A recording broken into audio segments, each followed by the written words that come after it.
Wes, my man, I was just saying I'm looking for your pearly white, so I know to start talking, and since we don't do the just for men anymore, I need a magnifying glass to find them. That's right. I put a lot of people out of work. I know you should feel bad. I mean, there's probably 50 people that work for just for men that are now, I don't know what they're doing, but they're Yeah, not they're working. they're walking around with a will color for food signs. Oh man. Well, as you can see today, I'm living the true hybrid lifestyle that I talk about a lot and love. I'm sitting here in a we're going to do a little back-to-back recordings today, and you know, people that say you can't do this hybrid stuff, whatever crazy stuff you talk about, Randy, because when you're out pounding the road, you got to be pounding the road. Well, I was up at 5 a.m. yesterday on an airplane at 6. Saw 3 customers yesterday afternoon. Met with a customer last evening. Coffee and donuts with customers this morning, and 4 other customers.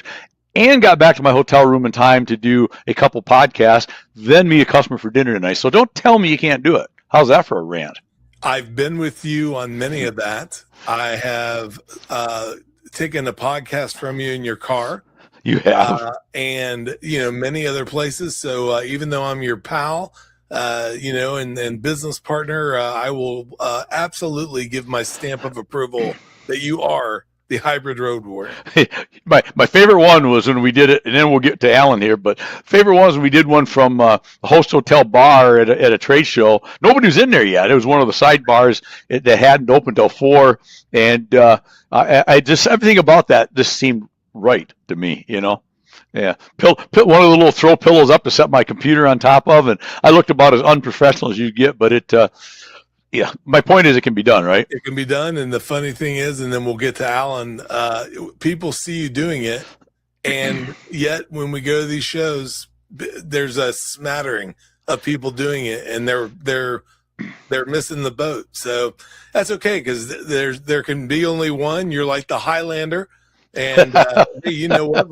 Let's go and get Alan, because I think we should get Alan because you're very interesting, but Alan's going to be a lot more interesting. I can just tell you that already. And by the way, I don't have a baby grand piano in the back of me, so you don't. That's true. Yeah, but yeah. So Alan wins again. Let's go. All right, let's go do it. All right.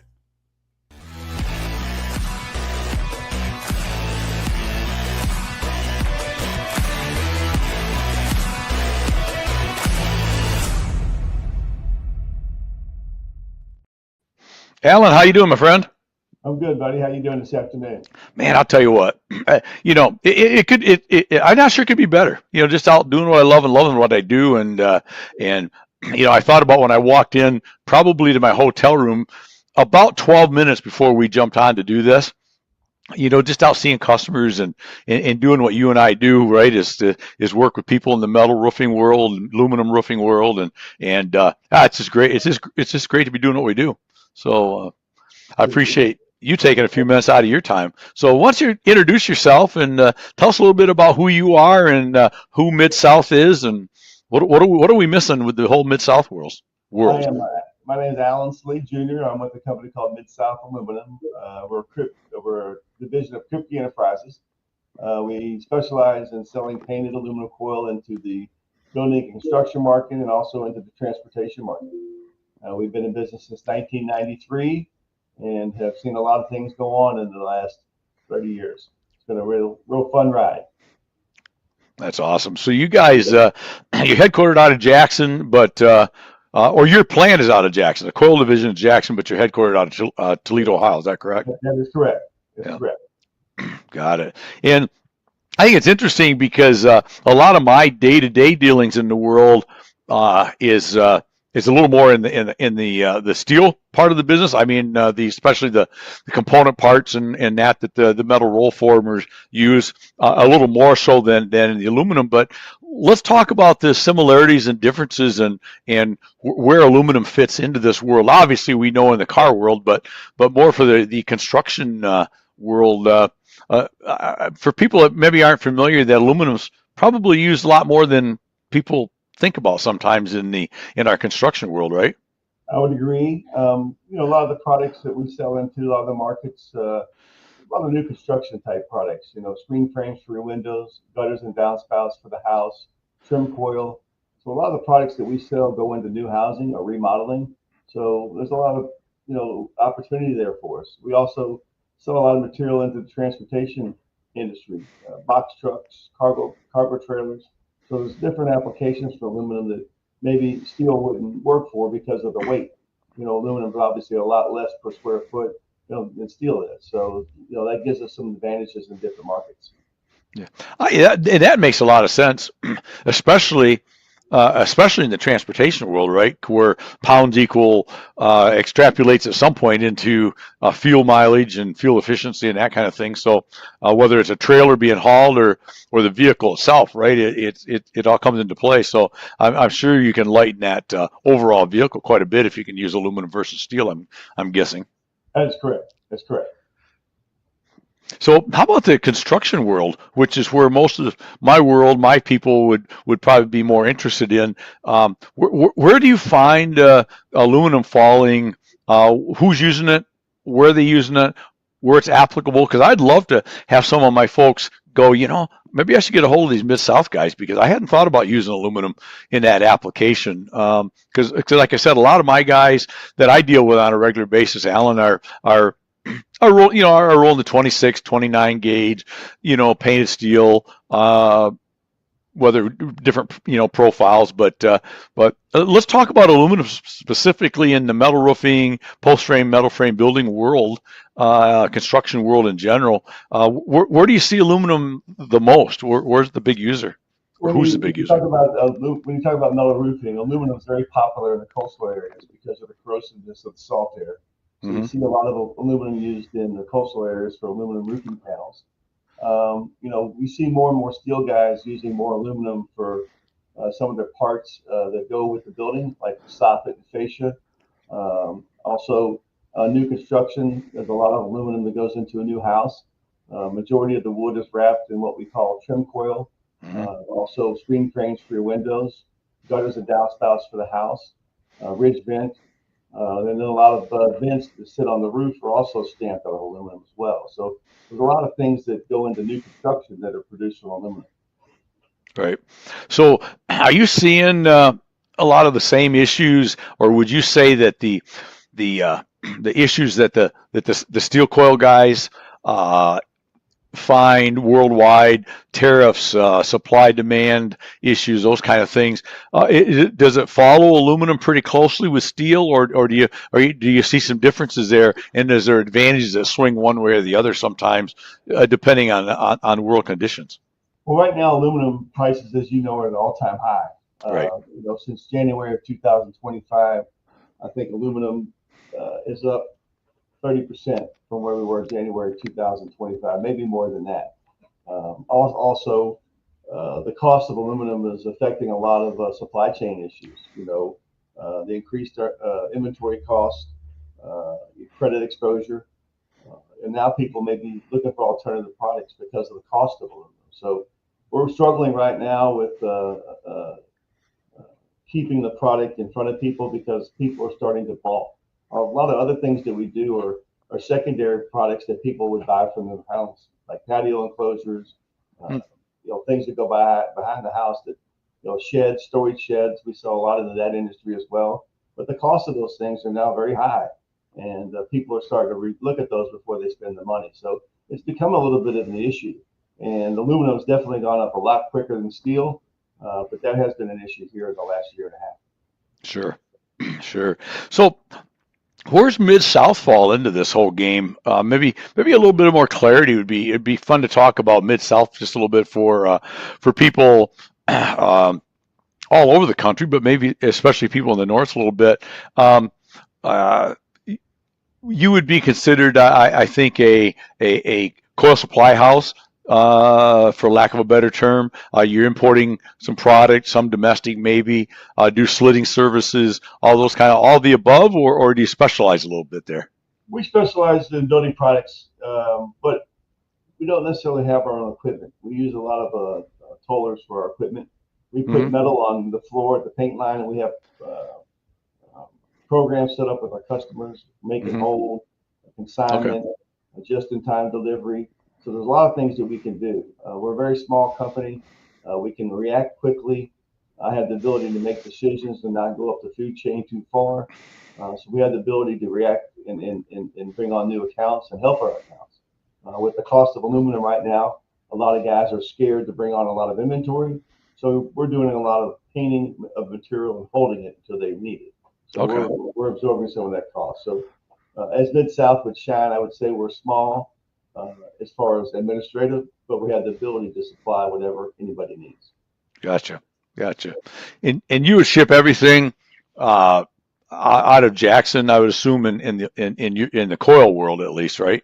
No, everything we have currently have over 15 million pounds of inventory on the floor in various Okay. different toll coaters. So a majority of our stuff sits at somebody's paint line. And Got then it. when we get an order, we paint the material and we process the material, and then from there we ship it to our customers. Okay. That makes sense. That makes sense.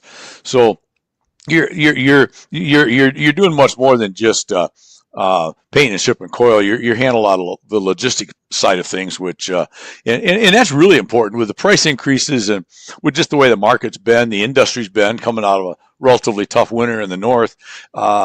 It's that ability to count on somebody like yourselves to maybe tighten those inventories up just a little bit as the actual roll former or manufacturer that's buying your product. That's got to be pretty huge for them.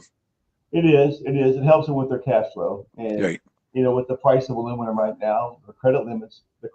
Right. And a year ago you could buy 3 or 4 truckloads of aluminum coil, where today you could buy 2 or 3. Right. So now they're having to operate off with less metal available to them. So we work with them by setting up a stocking program so that when they're ready for it, we can ship it right away. Gotcha. Well, that makes sense. So how far out of how do you cover? Obviously, in Mid-South in your name, but let's talk geographic for a little bit for anybody that's interested in your services. The whole U.S. maybe.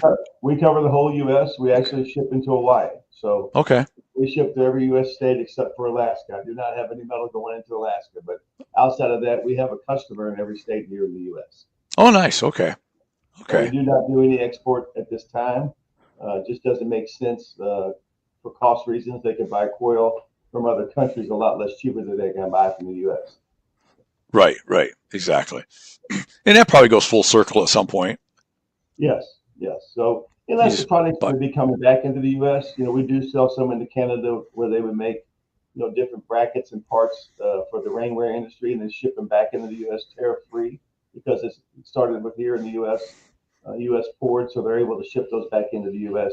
after they manufacture the parts with no tariffs. gotcha. Okay. Okay. That's awesome. So you've kind of touched on your business model, but is there anything we missed there? I would like people to let's walk me through maybe, or walk our people through what a day, a week, a month, a season, if you will, in the life of a customer working with the folks at Mid-South. What would they expect? How does it feel to deal with the folks at Mid-South? Because I know you talked about being a smaller company, and I'm aware of a little bit enough about you to understand that you are what you hit on earlier, able to be quick and nimble, which is really important in today's world. But let's walk through what would it look like if I'm a customer out there going, I think I want to deal with these guys. Maybe what's my life going to look like? Your life's going to look good. Relationships are the backbone of our business. So we like to start with the relationship. Have to start small. We don't mind being a secondary player to begin with, but we build on that relationship. Another thing we always do, we do what we say. So we say we're going to do something, we do it. So if we say we're going to deliver on a certain date, we do our best to get it there by that date. If not, you're fully informed about what's going on. A customer will send us an order for, say, like June. We'll have the material painted in May and ready to ship in June, and they'll send us releases. So we have a lot of relationships that we've worked on for a long time, and we've been building on those relationships and adding new ones, to continue to build our business. But I would say relationships are key to what we do, and the ability to buy from us is we're very flexible in how we can supply. Well, and you really nailed it with that too, because I think you take any product, whatever it is, whatever widget you may be selling. Uh, there's all the little spec differences, and there's all the air quote stuff, right? But to some degree, a widget's a widget with some differences, and everybody can supply something that'll work. I tell people all the time, one of my major product lines that I work with is the fasteners. But I'm not the only guy that makes a fastener that works, right? I'd like to think it was, and I can give you the dog and pony all day if you want it, as good as anybody and better than most probably, and paint it to sound like the sexiest thing ever in the history of the world. Except for it's really not, right? I mean, it's still a screw that holds down some metal or aluminum or something, right? So really, and I think that's what you just hit on. I think it's so important. And you've met my producer buddy, Director Pal, bodyguard, food stealer Wes Wyatt, and one of his mantras is, and he's actually writing a book right now called "Market You First," and that's one of the things that he talks about, and he and I talk about a lot, is that marketing you. Right, because that's what people are really buying, right? Is you? They're buying you. They're buying Mid-South. They're buying Steve. They're buying the other people in the organization, because none of us have something that is so unique that you're the only one you can get it from. People can buy aluminum from somebody else, and it'll be fine stuff. It's not going to fail anybody, right? No. So it really comes back away from, and where I'm going with this long-winded, but I think it's important is, because it's a subject I've been talking to a lot of people about lately, is if you don't establish the you first, then you're going down that really dangerous rabbit hole of transaction only, right? And when it's transaction only, guess what? Somebody wins, but it's never us as suppliers, right? When you go down the transaction hole. And if that's all you're selling is well, my gauge versus their gauge, my this, that's stuff, right? And speak to that, because I'd love to hear your thoughts on that kind of long-winded diatribe there. You're saying there's a lot of competitors that do the same thing I do. We all use the same paint vendors, so there's no special paint that I would use compared to my competition. One thing that we can also do, as we build the relationship, is we provide solutions. So if there's an issue going on with your company or cash flow or credit line, we're going to provide a solution so we can be your supplier. We don't want something to get in the way that would hamper us doing business together. So we do a really good job of providing solutions for our customers. That's awesome. So, because that's really what most people are shopping for, even if they don't admit it. At the end of the day, they're shopping for solutions to their problem, right? They're not. Right. We get really involved, I think, as sales guys, especially in the building material world. I've been, and this is fresh in my mind. Is I'm working on a talk I'm going to give in a couple 3 weeks about you're really not selling a pole barn. You're selling the lifestyle. You're selling what the family's going to live and how they're going to live every day, and spend the evening in front of the pole barn or the bonfire while mom puts her gardening stuff away. Those are the things you're selling, because people still, I think, get too wrapped up, and I'm trying to be better at it myself. Being a product guy my whole life and selling product. Is trying to really be better myself, and understanding that what you just hit on, Alan, is the services and the solutions to resolving the problem, the issues you have. And I think what I've got to know about Mid-South over the years, you guys play top of game of that, and hats off to you for that. Thank you. Thanks. We work hard at it, and it's one of the things we say before every meeting. So it's important to us as a company. Yes, it is. It is. I love it. I love it. Hey, friends, it's Randy here, the owner of Source One Marketing, ibuyfromrandy.com. And I got to tell you, we are proud to sponsor the Building Wins Live podcast and vlogcast. We have 4+ decades in this beautiful industry of supplying materials, supplying services, supplying marketing assistance, and we just are proud to sponsor Building Wins Live and some great guests that we have every single week, many of them from our beloved industry and many of them from outside the industry that still bring some incredible content. So make sure to check us out at ibuyfromrandy.com and let us know what you think about this show. For now, Thanks for checking this out. Let's get back to the show. So we've kind of touched on it, but we kind of know where the market is right now. It's volatile. It's tough. It's up. You got all the world events coming into play and all those things. But where any more insight you can give us to where we're at today, where you see us at? Is this the rest of the year? Kind of what we see right now, or do you see any light at the end of the tunnel, so to speak?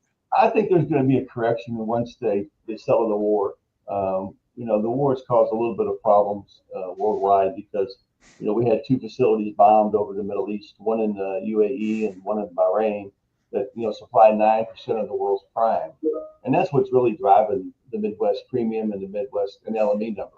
But really the Midwest premium, that's been driven by the tariffs that we have implemented on other countries. And, with the bombing that's happened over in the Middle East with the war, that's increased the price. I mean, I've never seen the Midwest premium be, today it's $1.18. Typically we hover between 20 and 28 cents for most of my career.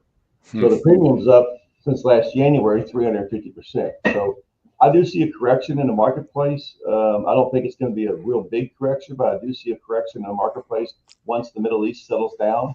But I think right now these prices are here to stay, as long as the tariffs are in place. Yeah. So are you seeing now, obviously there's with those kind of increases and the concerns that the general consumer has that shakes their confidence, right? And it's all confidence based. Do you, how are you seeing business right now? Is your business doing well? Are you? Yeah, our business is good. We had a really good first quarter. Things settled down a little bit April and May, but June looks really good. But our business is really good in the first quarter. One thing we're concerned about is, as aluminum continues to increase in price, or alternative products. What can replace aluminum? Fortunately, there's some products that can replace aluminum, but aluminum still will be around. But that's one of my concerns. As the market continues to climb. I mean, that's going to be a topic of discussion, I think, for the next couple of years. Right. It's going to be a concern, but we're still having a good year. Business has been good, so we're going to keep plugging away. But that is a concern of mine in the future if things don't settle back down. Right, right. Well, it seems like to me, I love your opinion on this, but that probably since during around, and I'm about as tired as anybody of the big C word, the whole COVID world of that. Yeah. Yeah. I mean, I've had enough of you. I wish I could forget how to spell the word. But be that as it may, the one thing I've seen come out of that, and I'd love to get your opinion on that, is it feels like people are a little more accepting now. Okay, prices are up, stuff's happening, but you know what? I still need a roof. I still need a whatever, because you're right.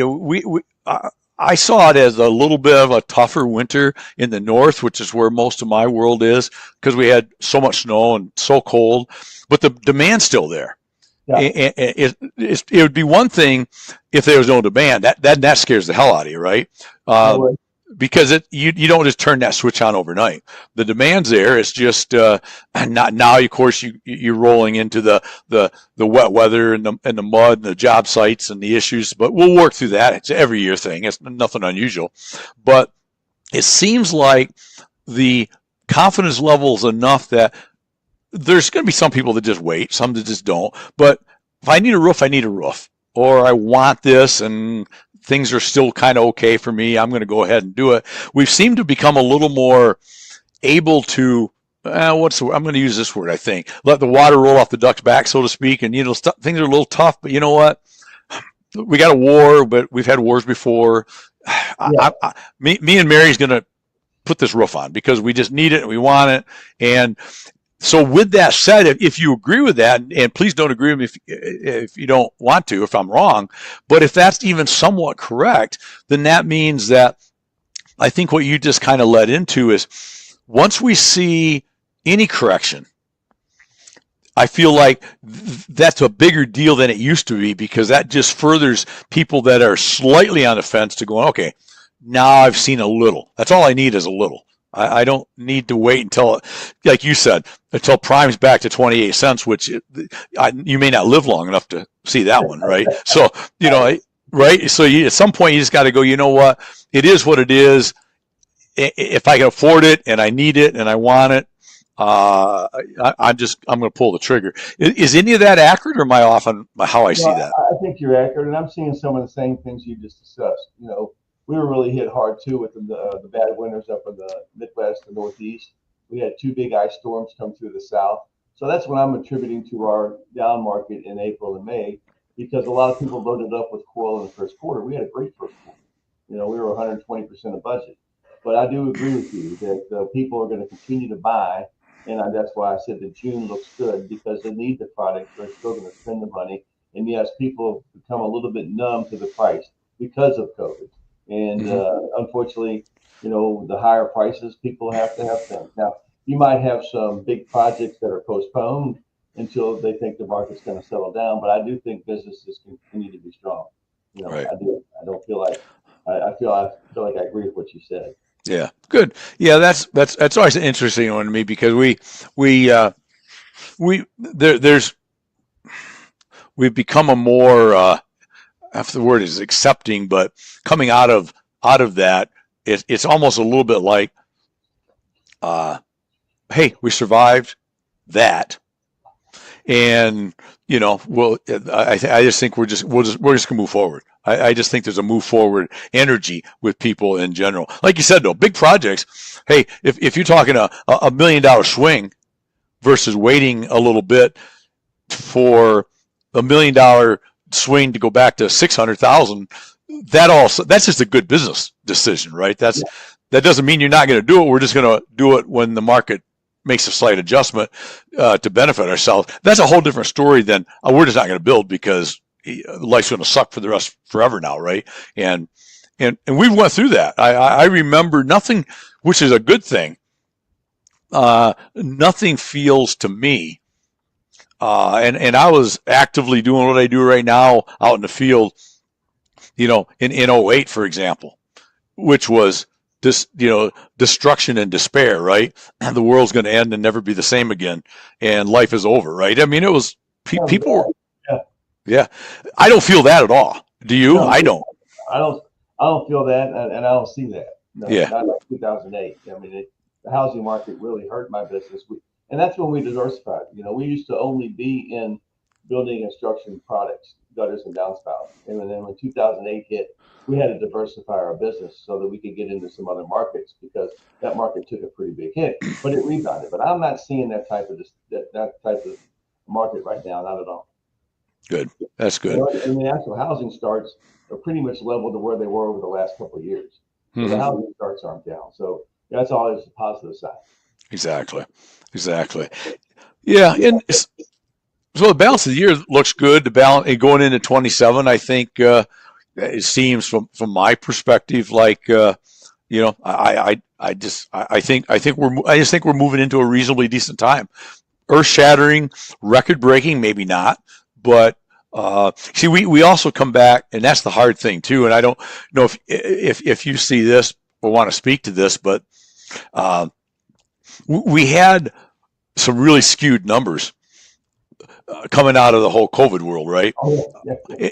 And so you start looking at things, and we all love, all businesses all run by numbers, and in your position, I'm sure you're very number driven yourself, but with that said, forecasts versus last year, it takes on a different look to me a little bit right now, because are you moving ahead of where you were last year at a reasonable clip versus a self-imposed forecast that was, what did you base that on, right? Because if you base that on pie in the sky, want to, need to, should do, but is that reality? And we come out of these COVID years where we had such incredible numbers sometimes. I mean, you literally hung a shingle out, so to speak. You can tell I've been around for a while, and said, I sell this widget, and everybody in the world just bought that widget from you. Oh, yeah. at whatever price the widget was. If you could give me the widget, just send me the widget. And so we self-inflated a lot of business at a rate of growth that was probably not sustainable.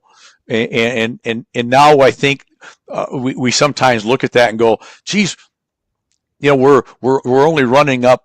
We were up 15, 18, 20% a year for 2-3 years, and now we're only up 7%. And what's wrong? Well, 7% up over 3 years in a row of 15 is probably not terrible bad, right?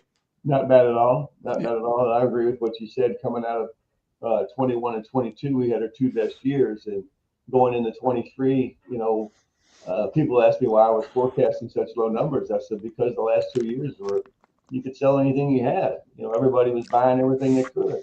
There was no real aluminum available. There was a shortage of metal because everybody was hoarding it. And then you get into 23, and then now that's slowly coming back up in 24 and 25. So the forecasting has been easier the last couple of years, but 23 to forecast compared to 21 and 22, we were down. So but coming up 24 and 25, we're back to where we need to be. Well, and a thought on that as you was talking is it's easy to fall into the what's what I'm going to call it, the Rob Peter to the Pay Paul syndrome, right? If you take a homeowner, and they're going to buy an aluminum roof of some type, they're buying one aluminum roof for the rest of their life. Right. So because the money was plentiful, the conditions were right to do it 3 years ago, they might have not done it until now.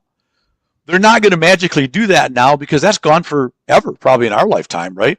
It's a one and done. So I think there's a little of that out there too that just has to come into play when we think about that. Especially in perishable goods is different.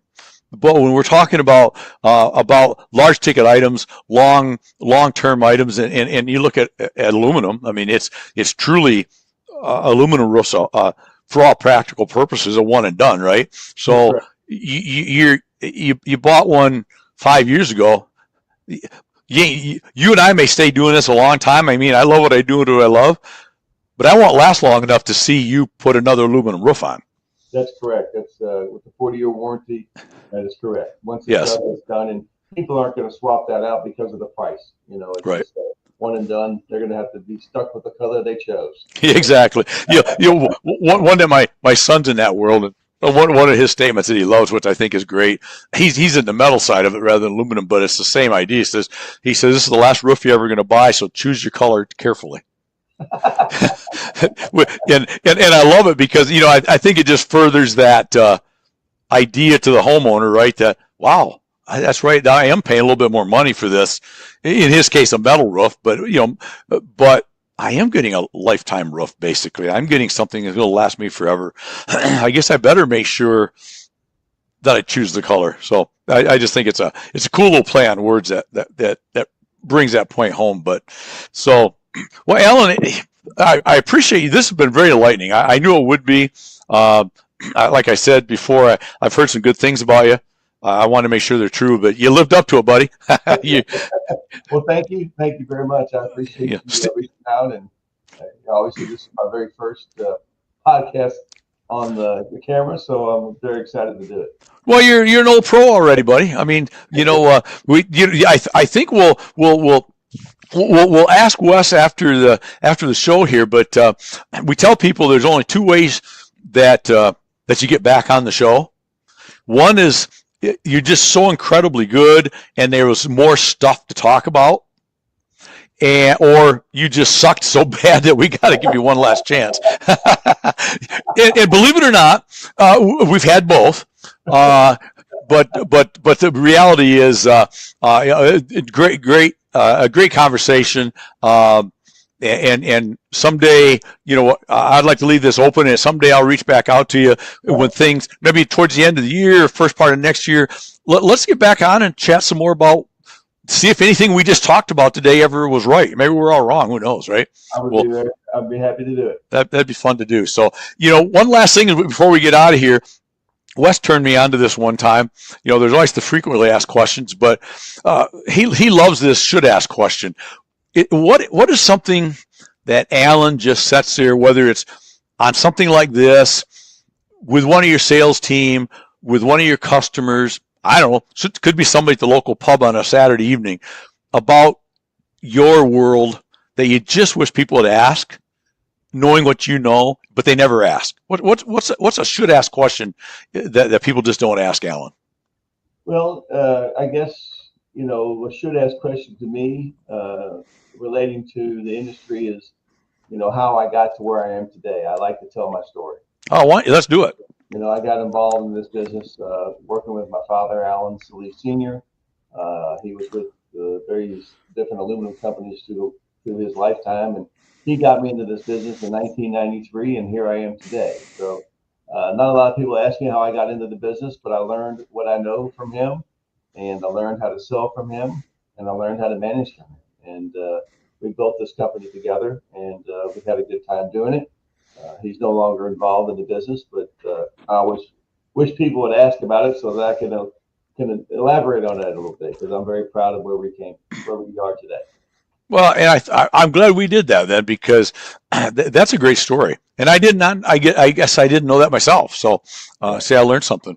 Just when I thought I knew it all. Huh. And so apparently my wife was right Sunday when she said, you don't know everything. And I was taken aback by that.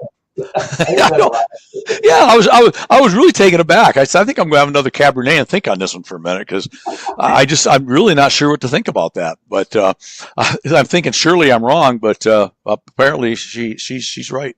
But no, that's interesting, and I think that's I can tell with the way you guys do business.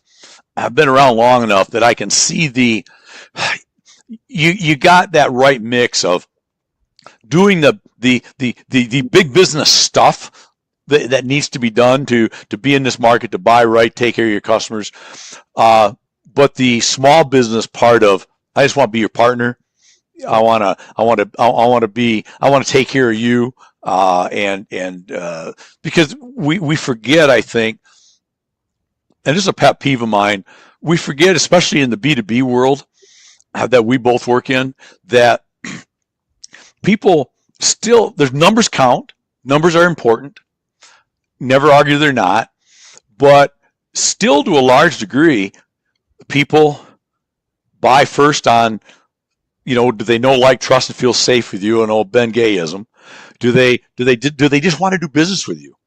Does this make sense to do business with you? And then they substantiate that logically with, do they have, is it the same gauge or better? Does it have the right paint systems? All those things, all the specs are important. But as we said at the top of the show, it drives me crazy, guys that are incredibly good at demoing, so to speak, right? I can give you all these specs, 1,000 more specs than I even want to know.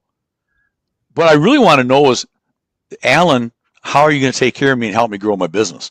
And Alan, what are you going to do when something screws up, which we know if we do business long enough, something's not going to go right. That's a guarantee, right? That's just part of business. That's a guarantee, and that's why I said earlier, we provide solutions. That's it. Yep, that's what we want. Awesome. Alan, I appreciate you, my friend, very much for being on. I think this is going to be a real benefit to a lot of folks. And we've been running the streamers at the bottom on how to get a hold of Mid-South. So make sure to reach out to you and to Alan and his team. I can say one thing, and it's the truth always. We have nobody on Building Wins Live that I wouldn't personally recommend.